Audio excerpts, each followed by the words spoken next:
ओम शांति। ओम शांति। ओम शांति। अभी का हमारा विषय बहुत सुंदर है। कर्म बंधन मुक्त अव्यक्त फरिश्ता स्थिति।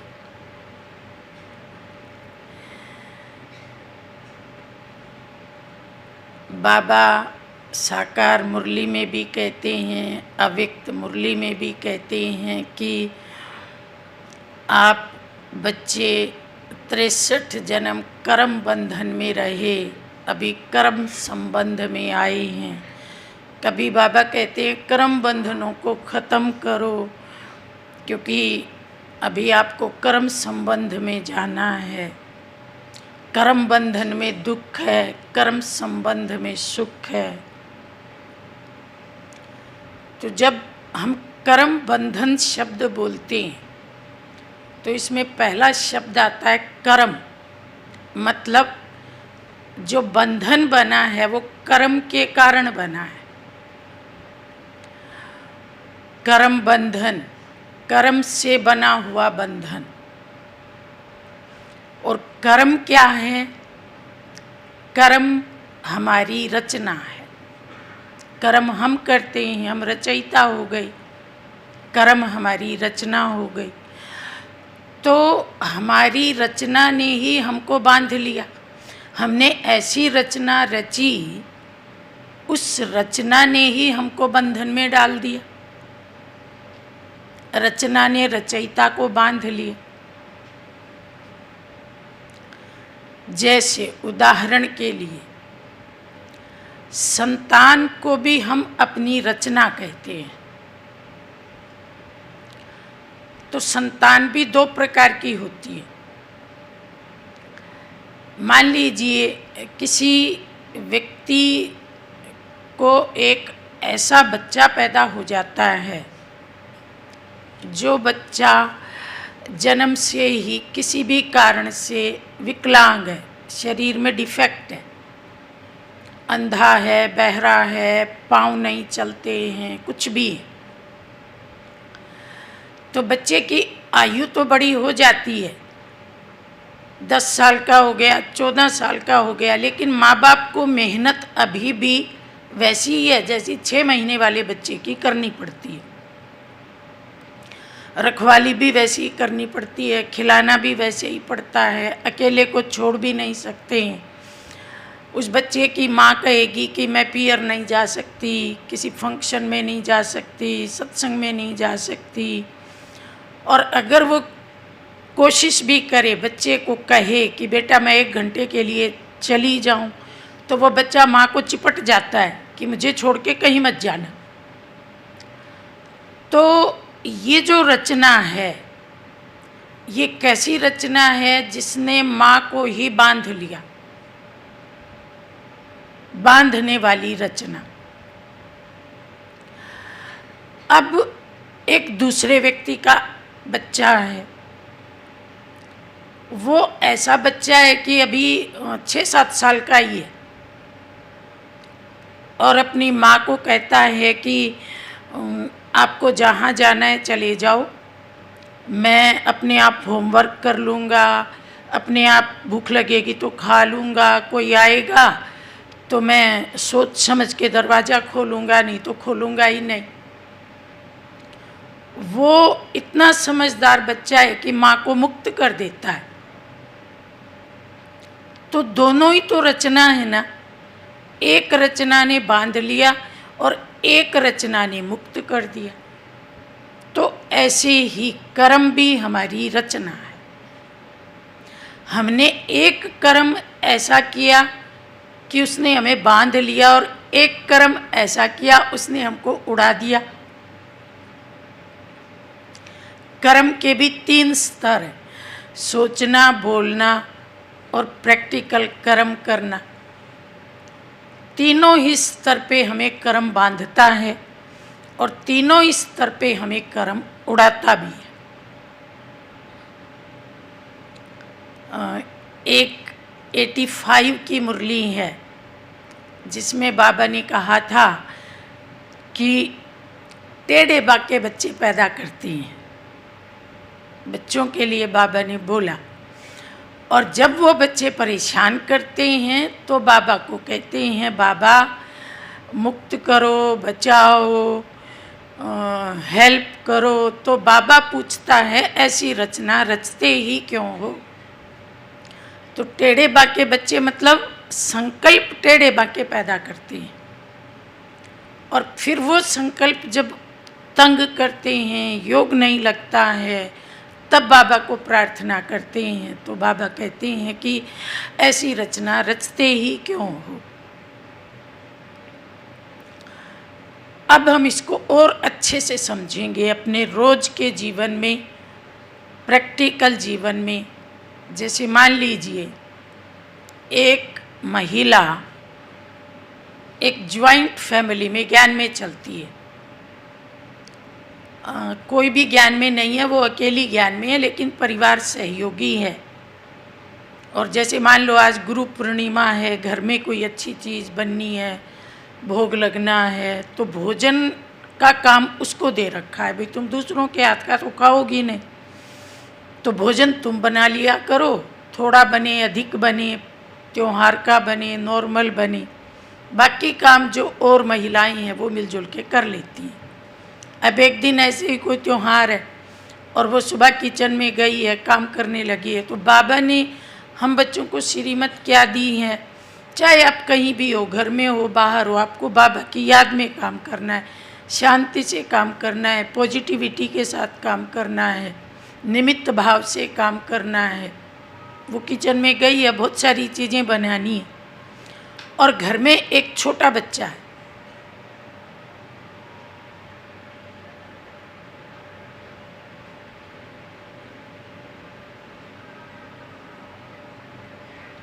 क्लास चालू रखनी है क्या?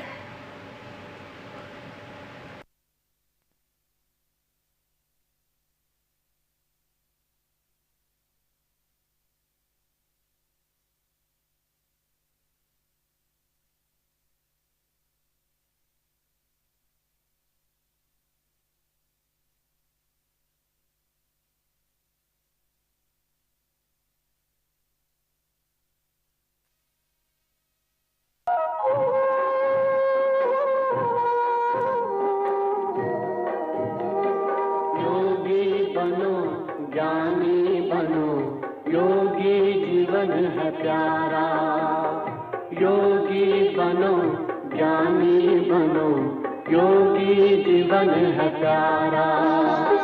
काम क्रोध मद लोभ मोह वश आज है सब मोहताज। योग लगा कर पाप मिटा ले, स्वर्ग सजा ले तू आज। काम क्रोध मद लोभ मोह वश आज है सब मोहताज। योग लगा कर पाप मिटा ले, स्वर्ग सजा ले तू आज। जन्म जन्म की प्यास बुझा ले, पावन बन कर आज। योगी बनो, ज्ञानी बनो, योगी जीवन है प्यारा।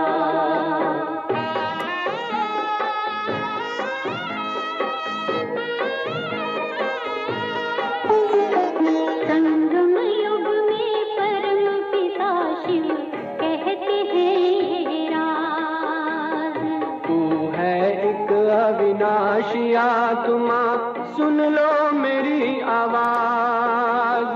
संगम युग में परम पिता शिव कहते हैं राज। तू है एक अविनाशी आत्मा, सुन लो मेरी आवाज। सुख शांति और पावनता से झोले भर लो आज। योगी बनो, ज्ञानी बनो, योगी जीवन है प्यारा।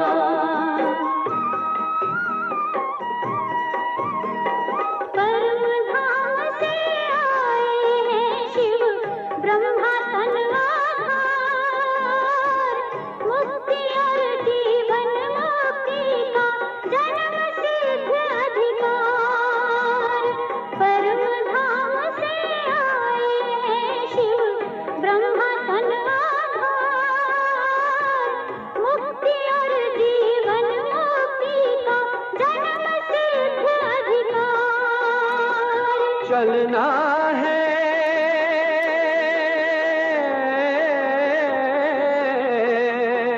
चलना है घर वापस अब तो यही ज्ञान का सार। योगी बनो ज्ञानी बनो, योगी जीवन है प्यारा, योगी जीवन है प्यारा, योगी जीवन है प्यारा।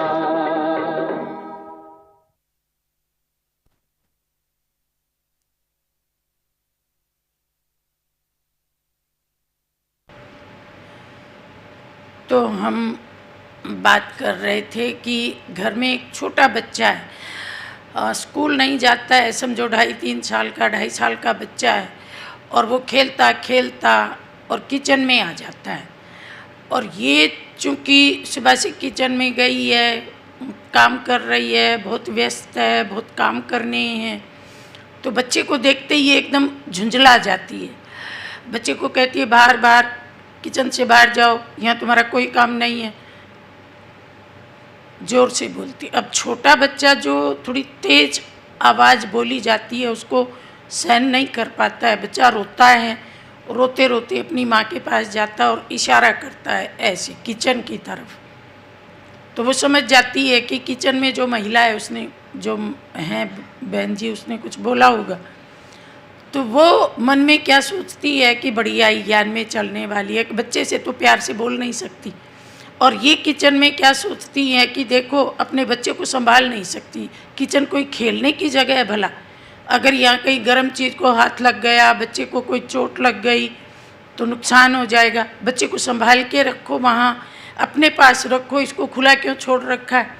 अब दोनों तरफ से तीर चल रही हैं, ये अपने ढंग से अपने को ठीक समझती है, ये अपने ढंग से अपने को ठीक समझती है। चलो ये अपना सारा काम किचन का कर लेती है। और उसके बाद ये शाम को, बहन जी ने कहा भाई शाम को 5 बजे से भट्ठी है, सेंटर पे सबको आना है, फरिश्ता स्थिति की भट्ठी है। अब ये दौड़ी दौड़ी सेंटर पे तो आ जाती है, लेकिन जैसे ही ये योग में बैठने की कोशिश करती है तो क्या होता है, वो जो दिन वाली घटना है वो यहाँ इमर्ज हो जाती है। बच्चा भी दिखेगा, इसने डांट मारी वो भी दिखेगा, बच्चा वहाँ गया रोया वो भी दिखेगा, फिर इसके बहुत सारे संकल्प चले वो भी दिखेगा। वो फिर कोशिश करती है कि मैं फरिश्ता बनूं, मैं आत्मा हूँ, देह से न्यारी, फिर बच्चा याद आ जाता है, फिर घर की बात याद आ जाती है, फिर वो बहुत संघर्ष के बाद भी उसको योग में बिल्कुल मज़ा नहीं आता है। फिर वो बहन जी के पास जाती है, कहती दीदी आज पता नहीं मेरा योग नहीं लगा। तो बहन जी कहती क्या हुआ भाई, आज कुछ हुआ था क्या? नहीं दीदी हुआ तो कुछ नहीं, पर पता ही नहीं आज योग ही नहीं लगा। अब पता नहीं क्यों, पता तो सारा है कि योग क्यों नहीं लगा, पता नहीं है क्या? दिन में जो घटना घटी क्या उसका प्रभाव योग पे नहीं आएगा? तो हमारा योग भी कर्म योग है, मतलब हमारा योग कर्मों पे आधारित है, और हमारे जो बंधन है वो भी कर्मों पे आधारित है। हर जगह कर्म आगे है, ये कर्म बंधन है। हमने कर्म ऐसा किया कि मेरा कर्म ही मेरा पल्ला पकड़ करके यहाँ बैठ गया। मैं उड़ने की कोशिश करती हूँ और मेरा कर्म कहता नहीं मुझे छोड़ के मत जाना।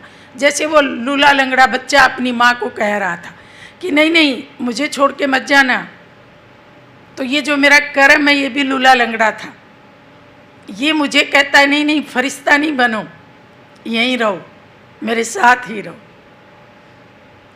एक कर्म बंधन बन गया।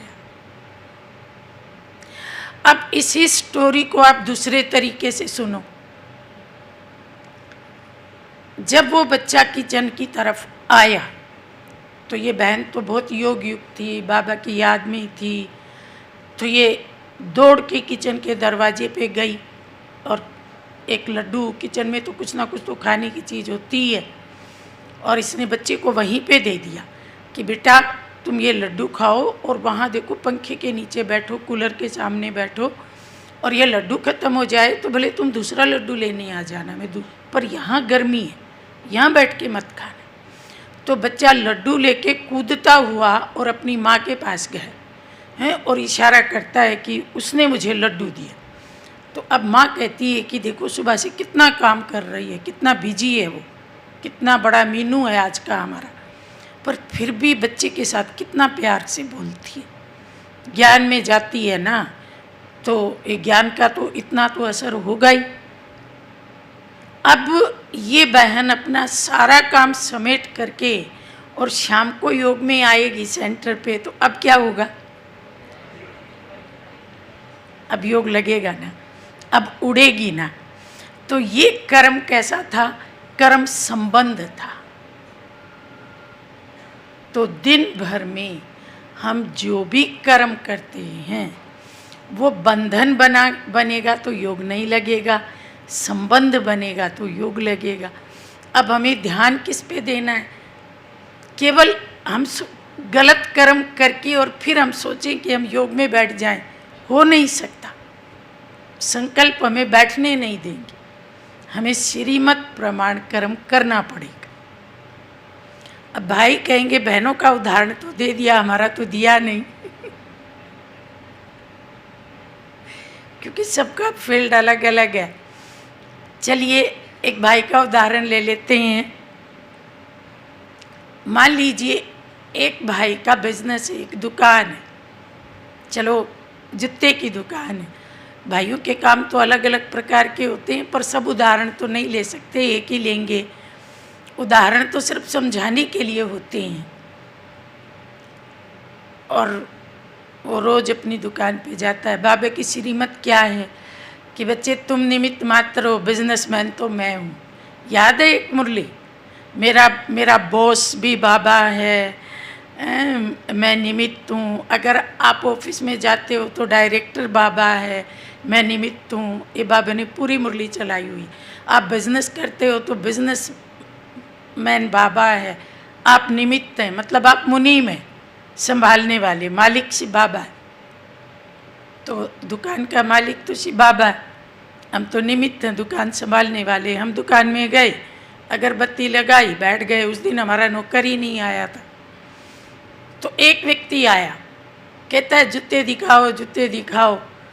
हमने अभी 5 जोड़ी जूते दिखाए थे, वो 5 खरीद के ले गया। नेट 1000 रुपये की आमदनी हुई। हम तो बड़े फूल गए। वाह, ग्राहक बहुत अच्छा था। ऐसे ग्राहक तो रोज आए, मज़ा आ जाए। थोड़ी देर में एक दूसरा ग्राहक आया, हमको लगा ये भी वैसा ही होगा। जूते दिखाओ, जूते दिखाओ। 1 दिखाया, 2 दिखाया, 10 दिखाए, 20 दिखाए, 50 जोड़े जूते खुलवा दिए उसने। कहता है आपके पास तो वैरायटी ही नहीं है, मैं तो उस बड़े वाले शोरूम से लूँगा। और वो सब बिखरा के चला गया। अब मेरी स्थिति क्या है? क्योंकि उस दिन तो मेरा सहयोगी भी नहीं आया है, तो मेरे मन में ये भी आ सकता है कि पता नहीं ये क्या कुछ खा पी के आया था क्या। इतना सब कुछ उधड़वा गया, लिया एक भी नहीं। अब इतनों को वापस समेटना, मतलब मन काफ़ी उचाट हो गया। एक दूसरा ये भी हो सकता है कि कोई बात नहीं, आज सुबह मैंने वॉकिंग नहीं की, थोड़ी उठक बैठक हो जाएगी, मेरी एक्सरसाइज हो जाएगी। इतने दिन हो गए मैंने अलमारियों में से ये जूते निकाले ही नहीं थे। आज मुझे पता पड़ा इतनी वैरायटी है मेरे पास, और कई अलमारियों को तो थोड़े जाले वाले भी लग गए थे। अच्छा हुआ इस बहाने जाले भी जड़ गए, और इस बहाने मेरे स्टेमिना की भी परीक्षा हो गई कि भाई मेरे में कितनी सहनशीलता। बाबा कहते हैं बच्चे अनुकूल मिले प्रतिकूल मिले, आपको खुश रहना है। तो कोई बात नहीं है, कोई सुबह वाले ग्राहक जैसा आएगा, कोई शाम वाले ग्राहक जैसा भी आएगा, एक दूसरे ग्राहक जैसा भी आएगा।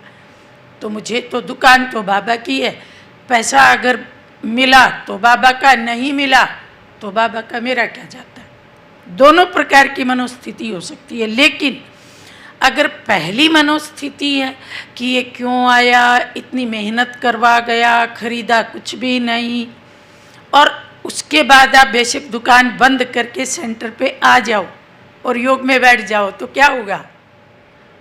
योग में दोबारा दुकान खुल जाएगी।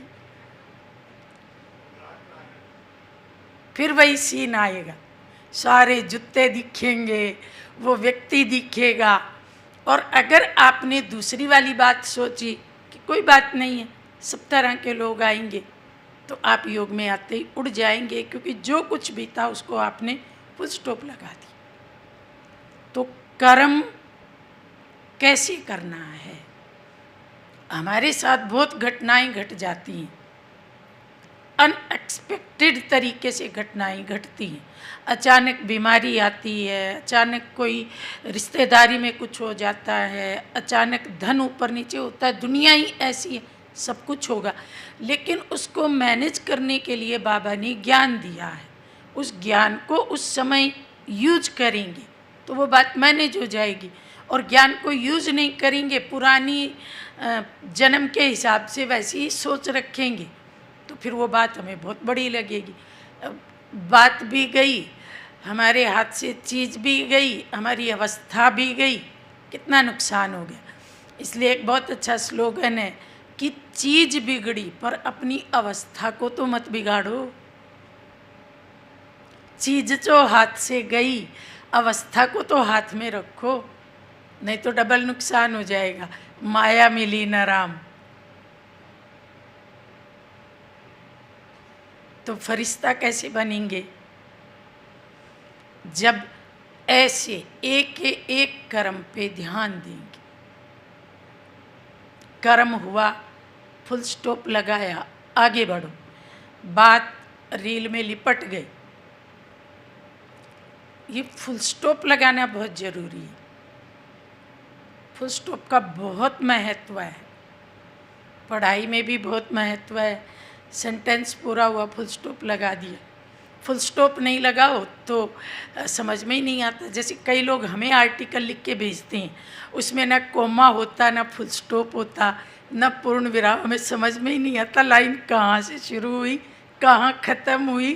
फिर हम उसको वापस भेजते हैं कि बहन जी कहीं तो कोमा लगा देती, कहीं तो फुल स्टॉप लगा देती, समझ में आ जाता बात शुरू कहाँ से हो रही है, ख़त्म कहाँ हो रही है। तो जीवन में भी फुल स्टॉप ज़रूरी है, कहीं कहीं कोमा भी ज़रूरी है। जैसे हम एक उदाहरण लेते हैं, फुल स्टॉप क्यों ज़रूरी है। हमारी किचन में चाकू होता है, और हमें बचपन से क्या सिखाया जाता है कि चाकू से अगर आप कोई चीज़ काटो तो चाकू को धुलाई करके रखो। सिखाते हैं ना हम बच्चों को, हमें भी सिखाया गया, कुछ भी काटो चाकू को धुलाई करके रखो। अब मान लीजिए किसी ने चाकू नहीं धोया, क्योंकि चाकू से उसने मिर्च काटी थी, चाकू को ऐसे ही स्लैब पे रख दिया।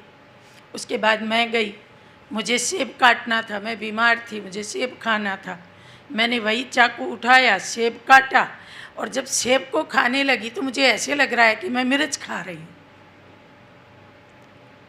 ऐसा क्यों हुआ?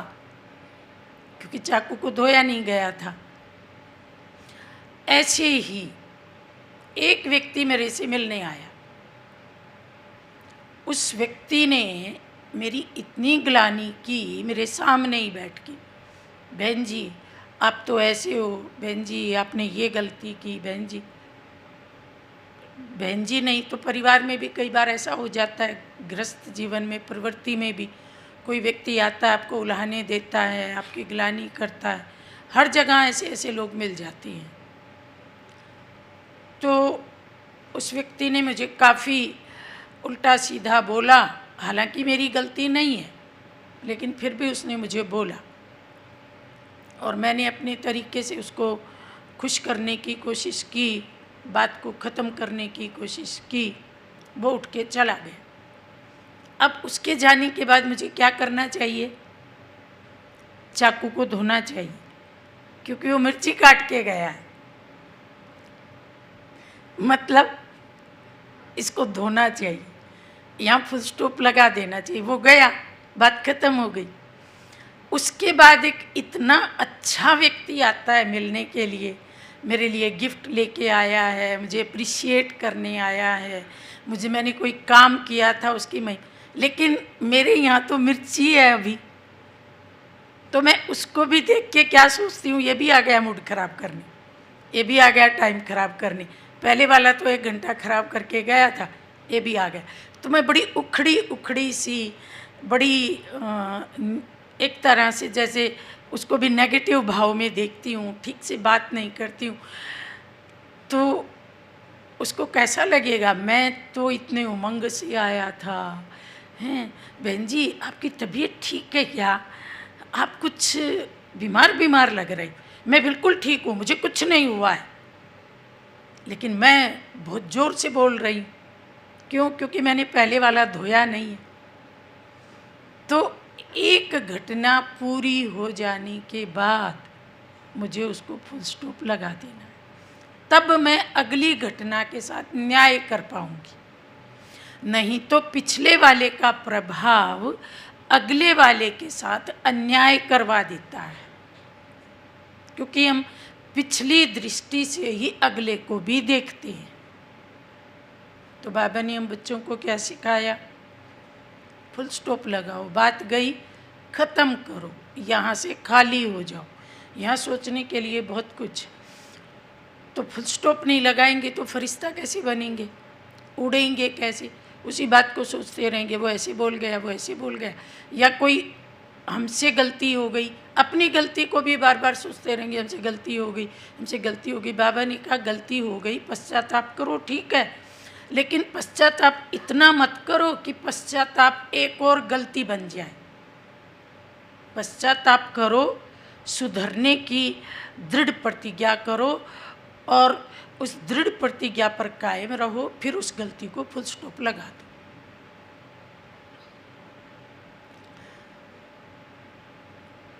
तो कर्म बंधन स्पष्ट हो गया, फुल स्टॉप लगाना, बातों को ख़त्म करना। आज भी बाबा ने कहा था नोरी को नाग बना देते हैं। हम तो क्या पहाड़ को राई बनाने वाले, नोरी को नाग थोड़े बनाने वाले, रस्सी को सांप थोड़े बनाने वाले, बड़ी बात को छोटा करने वाले, ख़त्म करने वाले। अब हम दूसरी बात पर आते हैं, हमें फरिश्ता बनना है। अगर कोई ब्राह्मण फरिश्ता बने बिना देवता बनेगा, बनेंगे ऐसे भी हैं, लेकिन उसको ऊंचा पद नहीं मिलेगा। मतलब ज्ञान में आया वो, या बड़े लंबे समय से ज्ञान में चल रहा है, लेकिन फरिश्ता स्थिति नहीं बना पाया। मेहनत है ना इतनी ऊंची स्थिति बनाने में। देवताओं से भी ऊंची स्थिति है फरिश्ता स्थिति, हाईएस्ट, जिसको हम कहते हैं शिखर। जैसे अरावली का गुरु शिखर है, ऐसे हमारे पुरुषार्थ का शिखर है फरिश्ता। और फरिश्ते से जब हम देवता बनते हैं तो शिखर से थोड़े नीचे आते हैं, और फिर नीचे आते आते आते आते फिर तो नीचे ही आते जाते हैं। लेकिन शिखर पे हम लंबे समय तक नहीं रह सकते। पहले हमारा टाइम चढ़ने में लगता है, फिर हम शिखर पे पहुंचते हैं, और बस शिखर पे पहुंचते ही हम उतरना चालू हो जाते हैं। तो इतनी हाईएस्ट स्टेज है। जो फरिश्ता बनकर के देवता बनेगा उसको ऊंचा पद मिलेगा, और जो बिना फरिश्ता बने डायरेक्ट देवता बनेगा उसको बहुत छोटा पद मिलेगा। प्रजा में आ जाएगा, प्रजा का प्रजा बन जाएगा, और भी बहुत सारे छोटे पद।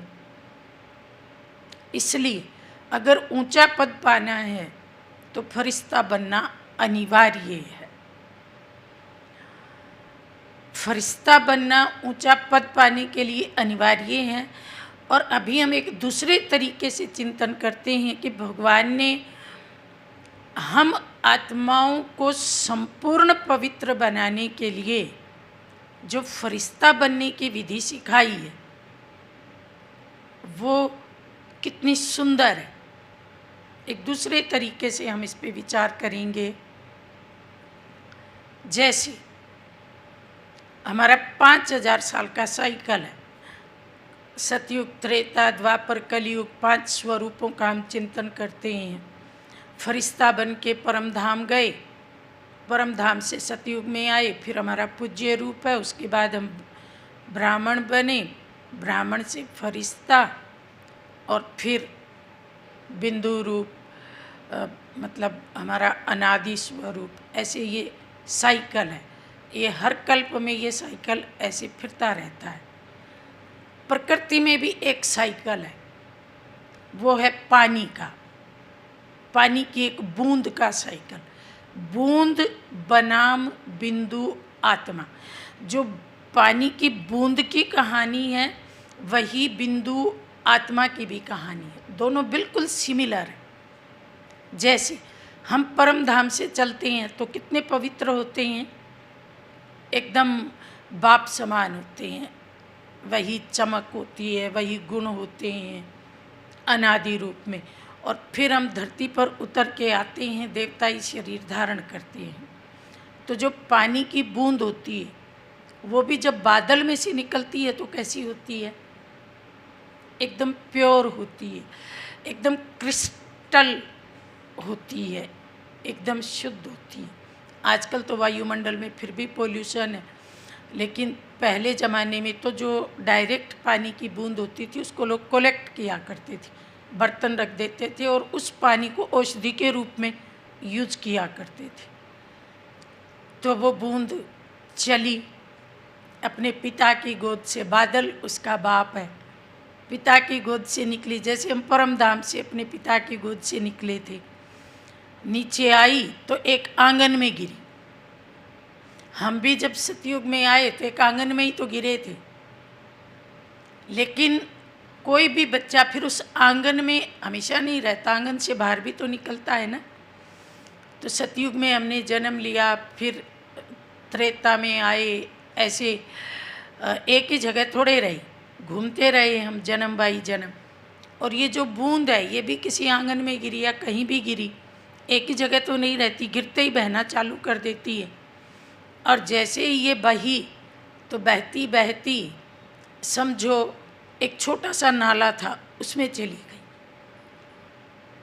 फिर वो जो छोटा नाला है वो आगे बहा, बहता बहता बड़े वाले नाले में चला गया, तो ये बूंद अब बड़े नाले में चली गई।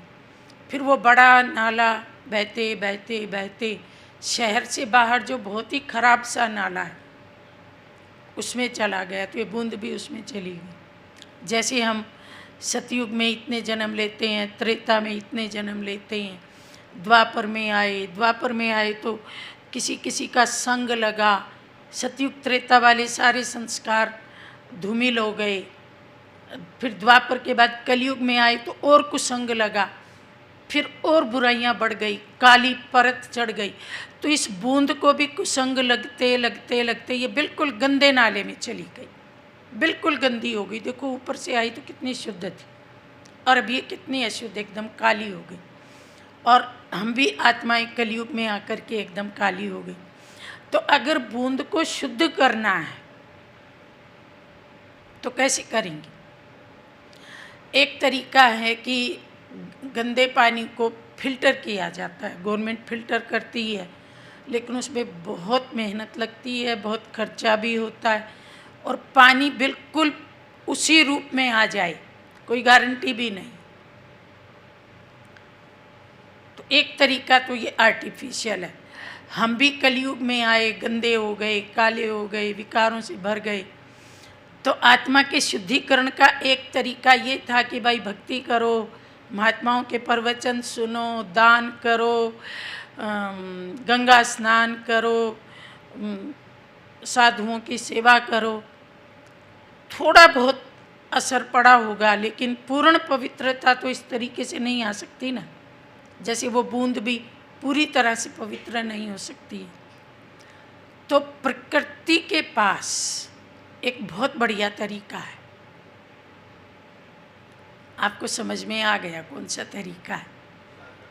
सूर्य की किरणें उस बूंद के ऊपर गिरती हैं और वो बूंद अपने स्थूल शरीर का परिवर्तन करती है। पानी है स्थूल शरीर और वो वाष्प रूप धारण करती है। वाष्प रूप है सूक्ष्म शरीर और सूर्य की किरण पड़ी, उसने वाष्प रूप धारण किया, ऊपर उड़ कर के फिर से बादल में चली गई। शुद्ध हो गई ना, उतनी ही शुद्ध हो गई जितनी शुरू में थी। लेकिन ये काम किसने किया? मनुष्य नहीं कर सकता, साइंस ने नहीं किया ये काम, ये प्रकृति ने किया, सूर्य ने किया। सब बूंदों का शुद्धिकरण सूर्य ही करता है। तो इधर बूंद का शुद्धिकरण सूर्य ने किया और इधर आत्मा का शुद्धिकरण ज्ञान सूर्य ने किया। ज्ञान सूर्य क्या कहता है कि तुम भी अब स्थूल देह का परित्याग करो और सूक्ष्म देह को धारण करो। देखो, ब्रह्मा बाबा भी अव्यक्त हो गई और अव्यक्त होने से पहले ब्रह्मा बाबा ने कितनी प्रैक्टिस की सूक्ष्म स्वरूप को अनुभव करने की और बच्चों को अनुभव कराने की। हमने भले ही आँखों से बाबा को नहीं देखा, लेकिन बाबा की कहानियाँ तो बहुत बहुत बहुत सुनी है। किसी बच्चे ने बाबा को दिसंबर में देखा तो उसको लगता था कि ये बाबा की आंखें नहीं हैं, श्री कृष्ण की आंखें। मतलब 68 के दिसंबर में, बाबा के संपूर्ण होने से 1 महीने पहले, 2 महीने पहले, 3 महीने पहले किसी ने बाबा को देखा तो लगता था कि ये बाबा धरती पे है कि नहीं, पता नहीं बाबा का पाँव धरती पे है कि नहीं। एक मुरली भी है जिसमें बाबा ने कहा, मुझे खुद आश्चर्य लगता है कि मैं धरती पे हूँ कि सूक्ष्म वतन में हूँ। ब्रह्मा बाबा कह रही हैं, 74 की एक मुरली है। मुझे आश्चर्य, 76 की है, मुझे आश्चर्य लगता है। कभी कभी बाप आश्चर्य खाता है, ब्रह्मा बाप आश्चर्य खाता है कि मेरा पाँव धरती पे है कि सूक्ष्म वतन में।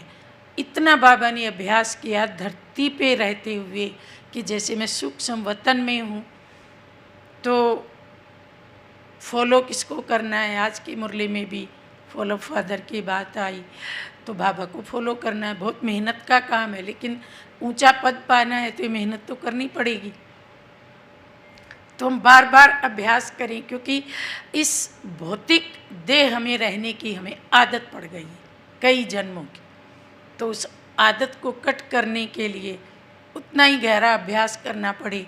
बार बार मैं सूक्ष्म शरीर में हूँ, मैं लाइट के शरीर में हूँ, मेरे चारों तरफ लाइट का आवरण है। फरिश्ते की परिभाषा क्या है कि जैसे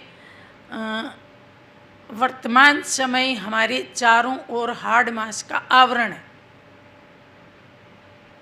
ऐसे फरिश्ते के चारों ओर लाइट का आवरण है।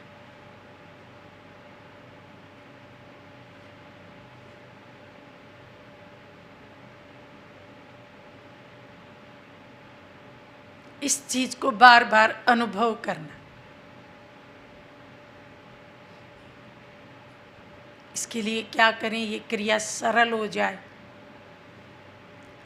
एक विधि है कि अपने शरीर को टुकड़ों में बांट करके देखो। टुकड़ों में बांट करके देखो मतलब इसकी हड्डी अलग कर दो, इसका मांस अलग कर दो, इसकी त्वचा अलग कर दो, इसका ब्लड अलग कर दो। फिर देखो कि ये चीज़ें मेरे चारों ओर चिपटी हुई हैं। मैं तो आत्मा हूँ ना, मेरे चारों ओर ये चीज़ें चिपटी हुई हैं। ये चीज़ें कैसी हैं? बहुत अच्छी हैं क्या?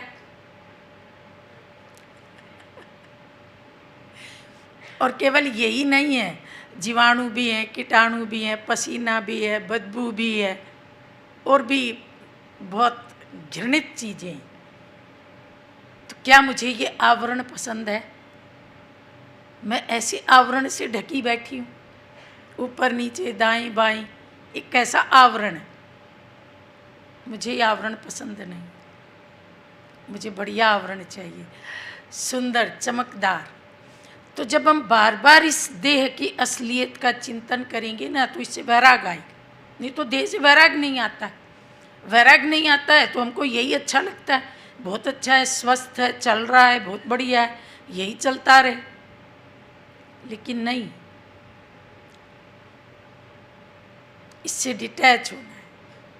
और बार बार महसूस करना है कि मेरे चारों ओर ओरा है। जैसे जगदीश भाई ने एक क्लास में सुनाया है कि सूर्य को ध्यान से देखो, सूर्य की जो लाइट होती है वो बीचों बीच चमकती है, एकदम चमकदार दिखती है, और उसके चारों ओर एक ओरा सा बना होता है। चंद्रमा का भी ऐसे ही होता है। चंद्रमा का साइज तो इतना होता है, लेकिन उसके चारों ओर भी एक किरणों का ओरा बना होता है। तो अपने आप को सूर्य के समकक्ष महसूस करो। मैं आत्मा यहाँ चमक रही हूँ, लेकिन मेरे चारों ओर जैसे सूर्य के चारों ओर किरणें हैं, ऐसे मेरे चारों ओर भी वो किरणें फैली हैं, और वो किरणें जैसे अपना प्रभाव दूर दूर तक फैला रही है। बार बार ये अभ्यास करना पड़े। अमृत वेले करो, फिर दिन में जब भी समय मिले थोड़ा थोड़ा अभ्यास करो। कई भाई बहन कहते हैं कि हमें समय नहीं मिलता है, तो दादी गुलजार हमेशा कहा करती थी कि मान लीजिए कोई व्यक्ति है, उसके पास बहुत इकट्ठा पैसा नहीं है, लेकिन वो गुल्लक में कभी 1 रुपया डालता है, कभी 2 रुपया डालता है, कभी 50 पैसे डालता है।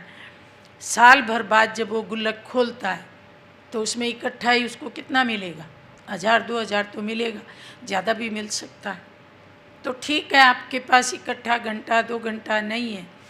दादी कहती थी आपको 1 मिनट भी मिले तो उसमें भी आप ये अभ्यास करो, ये वाला अभ्यास करो, क्योंकि इस अभ्यास में हम कमज़ोर हैं। तो स्टूडेंट को कौन सा पाठ बार बार पढ़ना चाहिए? जो पाठ आता है वो बार बार पढ़ना चाहिए, जो नहीं आता है वो पढ़ना चाहिए। जो नहीं आता है वो बार बार पढ़ना चाहिए। तो ज्ञान की बातें कई ऐसी हैं जो हमें बहुत पक्की हो गई हैं, और भी कई अभ्यास हैं जो हमें बहुत पक्के हो गए हैं। जैसे हमें कोई कहे कि 1 सेकंड में परम धाम चले जाओ, हम चले जाते हैं, अभ्यास पक्का हो गया है। परम धाम बुद्धि रूपी नेत्र से झट दिख जाता है, महसूस होता है मैं आत्मा परम धाम चली गई। लेकिन ऐसे लाइट के कारब में आ जाओ 1 सेकंड में, अगर ये अभ्यास किसी का हो सकता है ये भी बहुत मजबूत हो, लेकिन अगर ये अभ्यास कमज़ोर है तो 1 मिनट भी समय मिले तो उसमें फिर से इसी अभ्यास में चले जाओ कि मेरे चारों ओर लाइट का कारब है और उसके बीच में मैं मणि की तरह चमक रही हूँ, सूर्य की तरह चमक रही हूँ। बार बार ये अभ्यास करो तो ये आदत पक्की हो जाएगी। ये आदत पक्की करनी ही है। अपने मन में पहले ये दृढ़ संकल्प करो कि मुझे ये आदत बनानी ही है। क्योंकि बाबा भी कहते हैं, कई बच्चे कंप्लेन करते हैं कि हमें देह दिख जाती है, क्या करें, नहीं देखना चाहते फिर भी देह दिख जाती है। तो बाबा ने कहा ठीक है, बिंदु नहीं दिखता, बिंदु बहुत छोटा है, तो देह देखो, देह देखने की छुट्टी है, लेकिन फरिश्ता रूप में देखो, फरिश्ता देखने की छुट्टी है। ये मेरे सामने फरिश्ता है। अपनी दृष्टि को शुद्ध बनाने के लिए बाबा ने कई अभ्यास बताए। पहला अभ्यास तो आज सुबह हमने चर्चा की, मस्तक में आत्मा को देखो। ये आत्मा भी परम धाम से उतर के आई है, मैं भी वहीं से उतर के आई। हम एक ही घर के भांति हैं, एक ही बाप के बच्चे हैं, एक ही गोदी में बैठे थे, एक ही गोदी से निकल के आए। आत्मा को देखना भ्रकुटी, ये अभ्यास मुश्किल लगता है। देह दिख जाती है तो देह को क्या देखो? सांप, जहरीला सांप। वो वाला सांप तो नज़दीक जाने से डंक मारता है, ये वाला सांप देखने से ही डंक मार देता है, दूर से भी डंक मारता है, तो देखना ही नहीं। तो सांप के मस्तक में मणि को देखो। ये दूसरा बाबा ने अभ्यास बताया। तीसरा एक बाबा ने कहा है 70 की मुरली में, जो देह रूपी मुर्दे को देखेगा उसको सतयुग में मुर्दा घाट की सेवा मिलेगी। मुर्दा घाट की सेवा कौन करते हैं? मुर्दा घाट में सेवा करने वाला भी एक पद होता है स्पेशल तो उसको वो वाला पद मिलेगा। तो जब जब मुर्दा दिखे तो समझ लो कि मुर्दा घाट में मेरी सेवा पक्की है, तो वैराग आ जाएगा। एक बाबा ने विधि और भी बताई है। बेशक आप शरीर को देखो, छुट्टी है शरीर देखने की, लेकिन शरीर को उसकी संभावनाओं के साथ देखो। किसी भी व्यक्ति को हम एक साधारण रूप में देखते हैं, लेकिन वो व्यक्ति कितना महान हो सकता है, उसकी उस महानता की संभावनाओं को उसमें इमर्ज करो। उदाहरण के लिए, उदाहरण से बात समझ में आएगी। चैतन्य महाप्रभु बैठे हैं, प्रवचन कर रहे हैं, सामने सभा लगी है। उस जमाने में तो पेड़ों के नीचे प्रवचन हुआ करते थे, और इधर से एक बारात आ रही है, आगे आगे एक दुल्हा है, बारात भी पैदल है। उस जमाने में तो बारात भी पैदल ही होती थी। चैतन्य महाप्रभु लगभग 500 साल पहले हुए हैं। वो भक्ति काल है, देखो कितने महान लोग उस समय हुए। कबीर, रहीम, मीरा, तुलसीदास, चैतन्य, और भी कईयों के नाम मुझे अभी ध्यान में नहीं आ रही हैं। कितने महान लोग उस भक्ति काल में हुए, लगभग 500 साल पहले। गुरु नानक देव जी भी उसी समय पे हुए हैं। तो दुल्हा भी पैदल आ रहा है, दुल्हा थक जाता है चलते चलते, तो एक पेड़ के नीचे बैठ जाता है। इधर वो प्रवचन कर रहा है, इधर पेड़ के नीचे दुल्हा बैठ गया, और बाराती भी बिखर गए। कोई पानी पीने गया, कोई कहीं गया, कोई कहीं, दुल्हा अकेला बैठा है। चैतन्य महाप्रभु दुल्हे को पहचानते हैं, ऐसे देखते हैं और फिर कहते हैं कि हे कृष्ण, कितना सुंदर नौजवान है। हे कृष्ण, ये सुंदर नौजवान गृहस्थी की चक्की में पिसने जा रहा है। हे कृष्ण, दया करो, ये गृहस्थी की चक्की में पिसेगा, इसका रूप कुरूप हो जाएगा, कुछ नहीं बचेगा इसमें। अगर ये आपकी सेवा में आ जाए तो कितनी कमाल करी। अब उसके कानों में ये आवाज आती है, वो घर जाता है, सोचता है चैतन्य ने क्या बोला, चैतन्य ने क्या बोला, मैं गृहस्थी की चक्की में पिसने जा रहा हूँ, ये चक्की है क्या, और मेरा रूप बिगड़ जाएगा क्या। बहुत मंथन करता है, मंथन करता है, और मंथन करके फाइनल फैसला करता है कि मुझे चक्की में नहीं पिसना है, और चैतन्य की शरण में आ जाता है। तो चैतन्य ने उसको कोई आत्मा थोड़े देखा देखा तो शरीर ही ना, लेकिन शरीर में कितनी संभावनाएं हैं। हम एक कन्या को देखते हैं, देखो कन्या रूप में, लेकिन इसमें मम्मा जैसा बनने की संभावनाएं छिपी हुई। क्या ही अच्छा हो कि ये जगदम्बा जैसी बन जाए। हम एक कुमार को देखते हैं, शरीर को ही देखेंगे, लेकिन उसमें हमारे भाव जैसा बनने की संभावनाएं छिपी हुई। क्या ही अच्छा हो कि उसकी वो गुप्त शक्तियां प्रकट हों और ये कुमार इतना महान बन जाए। तो भले शरीर देखो, लेकिन उसकी गुप्त संभावनाओं के साथ देखो। कोई भी साधारण व्यक्ति कितना भी महान बन सकता है। तो देह दृष्टि खत्म हो जाएगी। तो बाबा ने हम बच्चों को फरिश्ते की बहुत महिमा सुनाई है। फरिश्ता ना मेल होता ना फीमेल होता,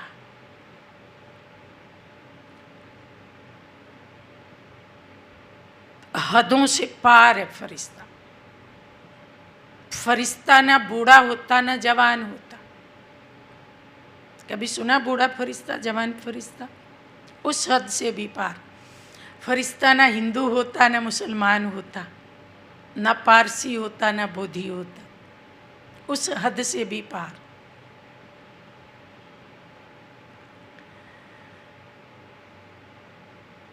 फरिश्ता सबका होता है, बेहद में रहता है। फरिश्तों के बारे में क्या कहा जाता है? भगवान का संदेश मनुष्यों को देते हैं और मनुष्यों का संदेश भगवान को देते हैं। मनुष्यों की बातें भगवान को बताते हैं, भगवान जो कहता है वो मनुष्यों को बताते हैं। फरिश्ते कभी थकते नहीं। कभी सुना थका हुआ फरिश्ता सदा फ्रेश रहते हैं। फरिश्तों को एक स्थान से दूसरे स्थान पे पहुंचने में देरी नहीं लगती है। संकल्प किया और पहुंच गए। मतलब अगर आपको साइंस को compete करना है, साइंस को हराना है, क्योंकि साइंस को कौन जीतेगा? साइलेंस जीतेगी। तो अगर आपको साइंस को जीतना है तो आप फरिश्ता स्थिति से ही जीत सकते हैं। साइंस जितने समय में कहीं पहुंचता है, फरिश्ता उससे भी तेज गति से पहुंचता है। इसलिए बाबा कई बार कहते हैं कि बटन दबाते ही साइंस तो अपनी चीज़ों को इमर्ज कर लेता है। क्या आप बटन दबाने जैसी स्थिति में पहुंच गए हो? संकल्प किया और हाजिर, तो वो फरिश्ता स्थिति में होगा। संकल्प किया और चीज हाजिर, संकल्प किया और सिद्धि मिली,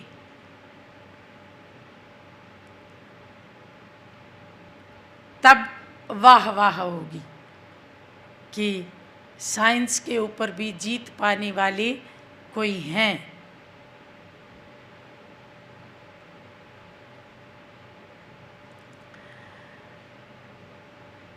इसके लिए बहुत प्रैक्टिस करनी पड़े, ज्वालामुखी योग करना पड़े, पुराने संस्कारों को जलाना पड़े, मिटाना, जलाना, भस्म करना, राख करना पड़े। नहीं तो क्या होता है कि हम मिटाते हैं और थोड़े दिन के बाद देखते हैं कि फिर आ गया। धुंधला तो हो गया पर पूरा नहीं मिटा। पानी और अग्नि में यही अंतर है। पानी है ज्ञान और योग है अग्नि। पानी किसी चीज़ को धोता है तो खुद मैला हो जाता है, लेकिन अग्नि तो ऐसा भस्म करती है, खुद वैसी ही रहती है, खुद पे कोई असर नहीं पड़ता, पर भस्म करके पूरा नामो निशान खत्म कर देती है। तो हम ज्ञान सुनते हैं, मनन करते हैं, वो भी अच्छा है, लेकिन उससे विकर्म विनाश नहीं हो सकते।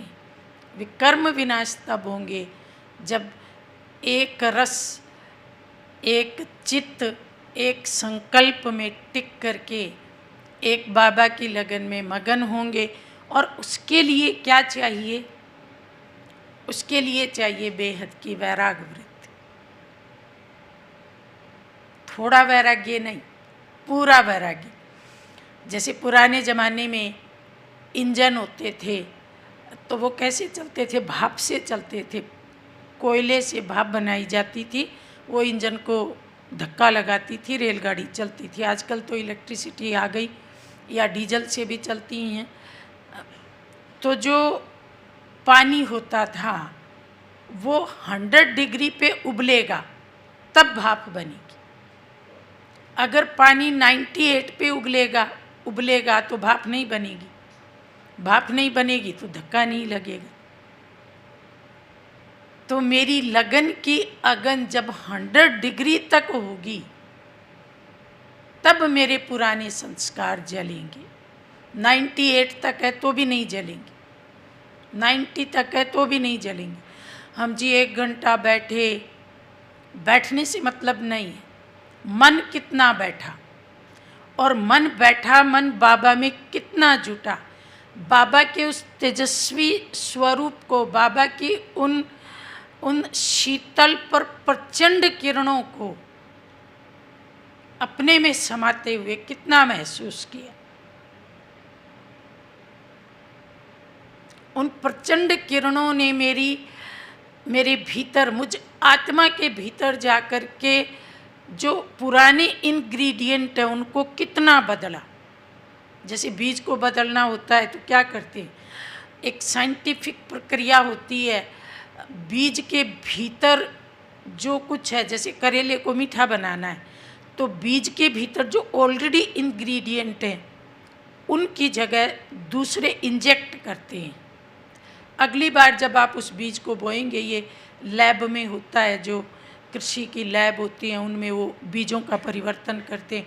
हाइब्रिड बीज कैसे बनाते हैं, बीज के भीतर कुछ इंजेक्ट करते हैं और पुराने वाला निकल जाता है, फिर उस बीज को बोते हैं और उस बीज से फिर कई बीज बन जाते हैं। तो मैं आत्मा भी तो बीज हूँ ना, मुझ बीज के भीतर क्या भरा हुआ है, 63 जन्मों का कैसा कैसा कुछ कुछ भरा हुआ है।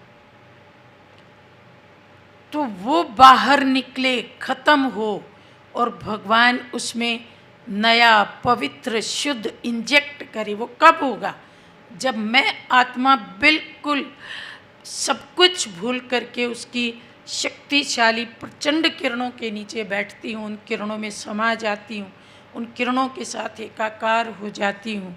और ऐसे नहीं 1 सेकंड 2 सेकंड, थोड़े लंबे समय इसका अनुभव करती हूँ, बार बार अनुभव करती हूँ, तब मेरे पुराने संस्कार मिटेंगे।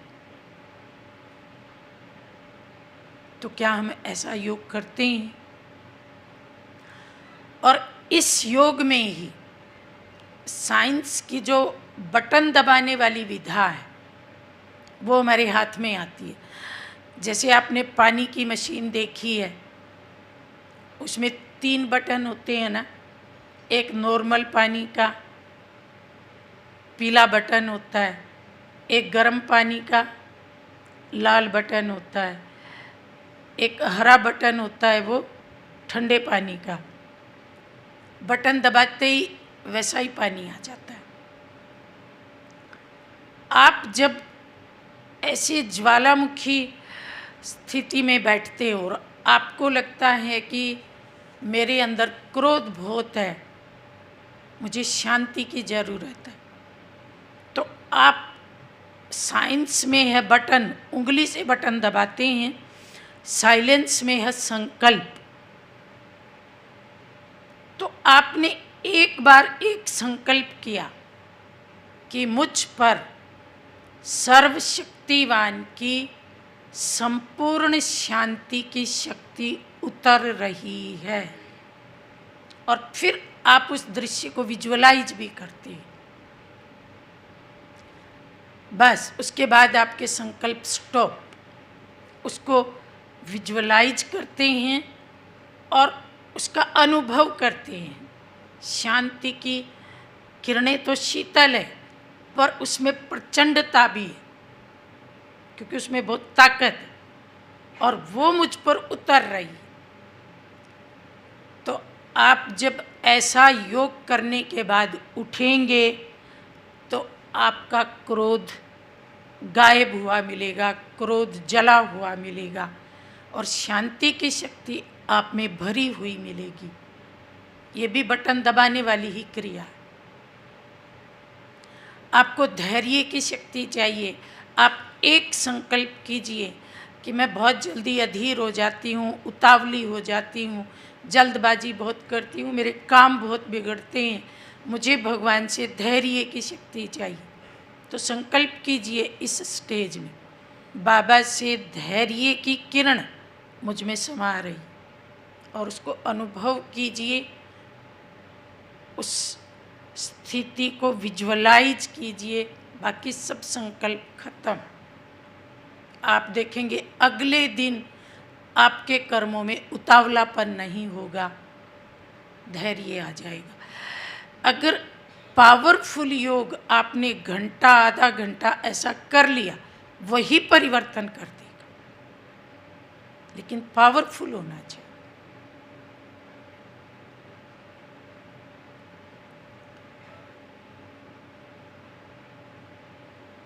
हम सब बहुत महान आत्माएं हैं, बहुत ऊंची आत्माएं हैं। कई बार हम अपनी शक्तियों को पहचानते नहीं हैं। साकार में जब बाबा थे तो बच्चों से पूछते थे कि अगर विक्टोरिया का ताज आपको मिल जाए तो आप लोगे? तो बच्चे कहते थे नहीं, हमें जो मिला है उसके आगे विक्टोरिया का ताज कुछ भी नहीं।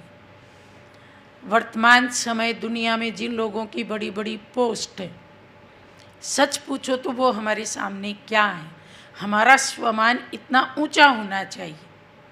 हम उनके समाचार देखने में, उनकी बातें सुनने में, बातों का वर्णन करने में, वो बहुत अच्छा है, वो बहुत अच्छा है, तो ये भी तो अपनी एनर्जी ही नष्ट करते हैं ना। बताओ कौन अच्छा है? हमसे अच्छा कौन है? कोई है? किसी को आत्मा का ज्ञान नहीं, किसी का परमात्मा से कनेक्शन नहीं। और जो आपके रूल रेगुलेशन बनते हैं वो भी कैसे बनते हैं? मेजॉरिटी के आधार पे बनते हैं। और भीड़ में तो कोई अकल ही नहीं होती, भीड़ तो भेड़चाल होती है। सत्य तो अकेला चलता है। तो जो कानून बनते हैं वो किस आधार पे बन रही? कई सारी भेड़ें इकट्ठी होकर के कह दें कि भाई ये बात ठीक है, तो वो बात ठीक हो जाती है क्या? तो दुनिया की बातों से बिल्कुल प्रभावित होना बंद कर दें, क्योंकि जिन बातों से हम प्रभावित हो जाते हैं वो हमारे मन को ऑक्युपाई कर लेती हैं। बार बार उनकी याद आती है, हमारी संकल्प शक्ति उनमें चली जाती है, नष्ट हो जाती है। हम केवल एक भगवान से प्रभावित, उससे बड़ा कोई नहीं, उसकी ज्ञान की बात से बड़ा कोई नहीं। हमारा संविधान कानून बनते बनते बनते आज तक दुगना तिगना चौगुना हो गया है, और हमारी एक छोटी सी मुरली।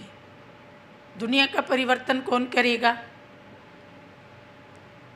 मुरली करेगी। ज़्यादा ताकत किस में है? मुरली में और मुरली सुनने वाले बच्चों में। सतयुग कौन निर्माण करेगा? हम बच्चे करेंगे। तो बार बार हम अपनी शक्ति को, अपनी उच्चता को, अपने ब्राह्मण स्वरूप को अपने आप को रिमाइंड कराएं। हम दुनिया बदलने वाले, दुनिया के प्रभाव में आने वाले नहीं। न किसी का धन, न किसी का रूप, न किसी की कोई चीज़ हमें प्रभावित ना करे। प्रभावित होने वाले फरिश्ते कैसे बनेंगे?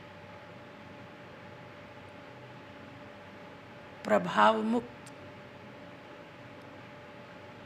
देखो सुनो लेकिन डिटैच।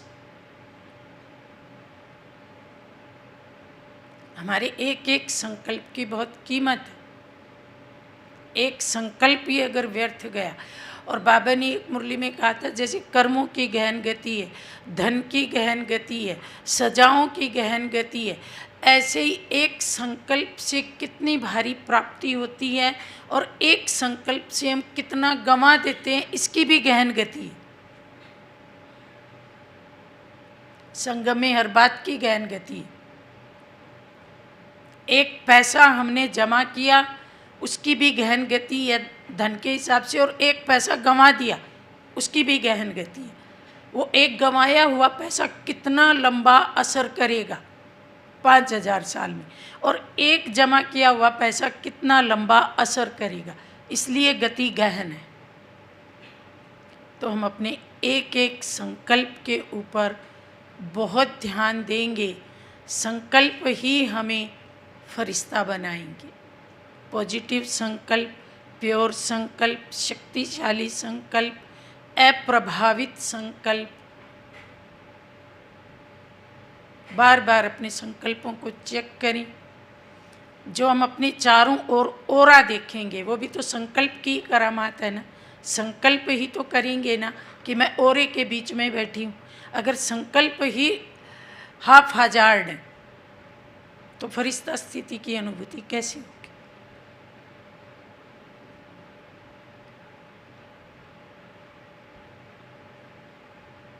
एक संकल्प की कीमत पदम से भी अधिक है। पदम की कोई काउंटिंग नहीं।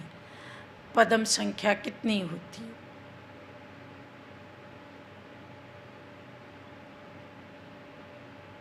आज इंटरनेशनल योग है, तो अभी हम सब मिल कर के योग करेंगे। ओम शांति।